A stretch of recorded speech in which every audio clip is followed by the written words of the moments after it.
Let's see the question.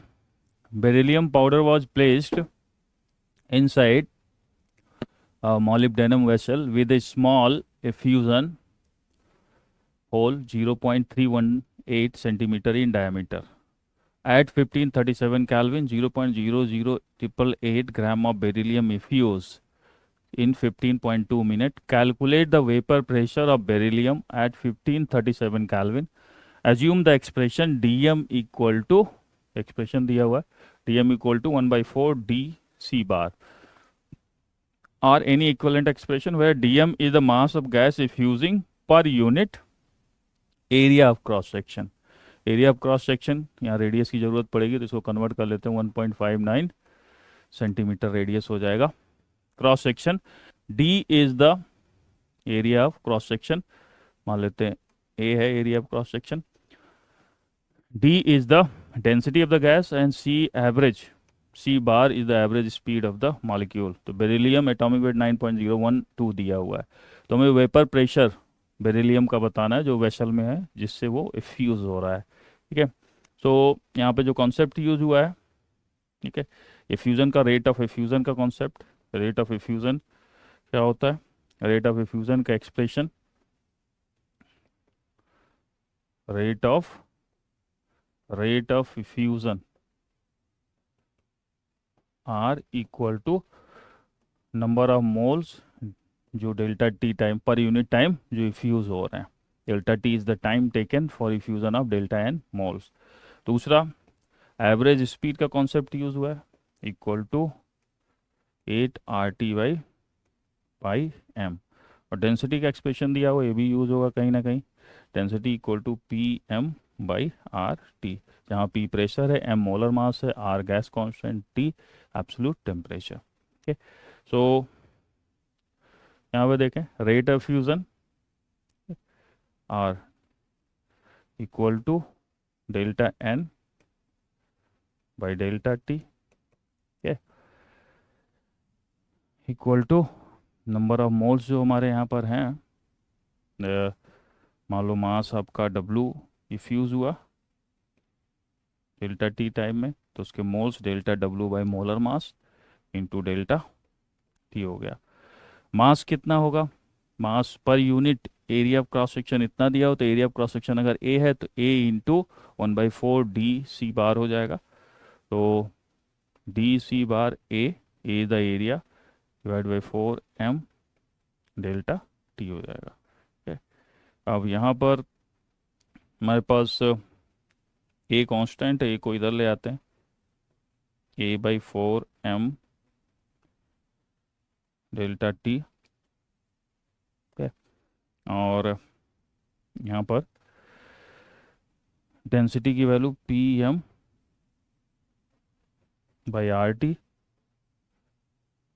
PM/RT, और average speed √8 RT/पाई M. ठीक है, तो इसमें हमें इसको अगर हम सिंप्लीफाई करते हैं, रेट जो है PA/884 पाई M हो जाएगा, RT नीचे आ जाएगा. ठीक है, तो एन PA/10/डेल्टा T, PA/,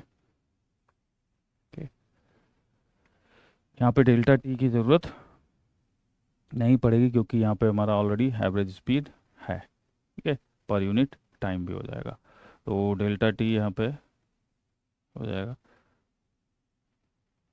अगर ये हमारा केवल डिस्टेंस होता, तो डेल्टा T की ऑलरेडी ये जो डेल्टा T का expression delta X divide by delta T हो चुका है. ठीक है, स्पीड में, तो डेल्टा T का एक्सप्रेशन यहाँ नहीं आएगा. तो P का एक्सप्रेशन यहाँ पे लिखते हैं, P इक्वल टू, P हमें कैलकुलेट करना है, P इक्वल